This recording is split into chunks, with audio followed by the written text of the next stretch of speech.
Iran যুক্তরাষ্ট্র শান্তি আলোচনার পর হরমুজ প্রণালী নিয়ে নতুন বার্তা দিলেন মার্কিন প্রেসিডেন্ট ডোনাল্ড ট্রাম্প। নিজের মালিকানাধীন সামাজিক মাধ্যম ট্রুথ সোশ্যালে দেয়া এক বার্তায় ট্রাম্প দাবি করেন, হরমুজ প্রণালীতে আর কোনো নৌ অবরোধ নেই। ইরানের দেয়া বড় ধরনের ছাড়ের ভিত্তিতে প্রণালী খোলা রাখতে সম্মত হয়েছেন বলেও জানান তিনি। তবে প্রয়োজনে ব্যবস্থা নিতে সংশ্লিষ্ট এলাকায় নৌবাহিনীর জাহাজগুলো অবস্থান বজায় রাখবে বলেও উল্লেখ করেন মার্কিন প্রেসিডেন্ট। হরমুজ প্রণালী দিয়ে একদিনে রেকর্ড পরিমাণ অপরিশোধিত তেল পার হয়েছে উল্লেখ করে বিশ্ববাজারে জ্বালানি দাম আরও কমবে বলে জানান তিনি। ট্রাম্প তার পোস্টে আরও দাবি করেন, ইরান সর্বোচ্চ পর্যায়ের পারমাণবিক পরিদর্শনে সম্পূর্ণভাবে সম্মত হয়েছে।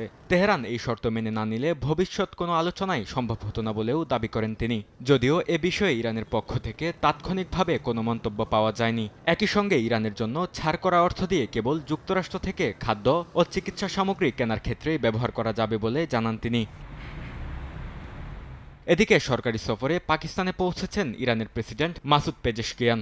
রাজধানী ইসলামাবাদের নিকটবর্তী একটি সামরিক ঘাঁটিতে পাকিস্তানের প্রেসিডেন্ট আসিফ আলী জারদারি, প্রধানমন্ত্রী শাহবাজ শরীফ ইরানের প্রেসিডেন্টকে আনুষ্ঠানিকভাবে স্বাগত জানান। পাকিস্তানের পররাষ্ট্র মন্ত্রণালয় এক বিবৃতিতে জানায়, উভয় পক্ষ দ্বিপাক্ষিক সম্পর্ক জোরদারের বিষয়ে আলোচনা করবে।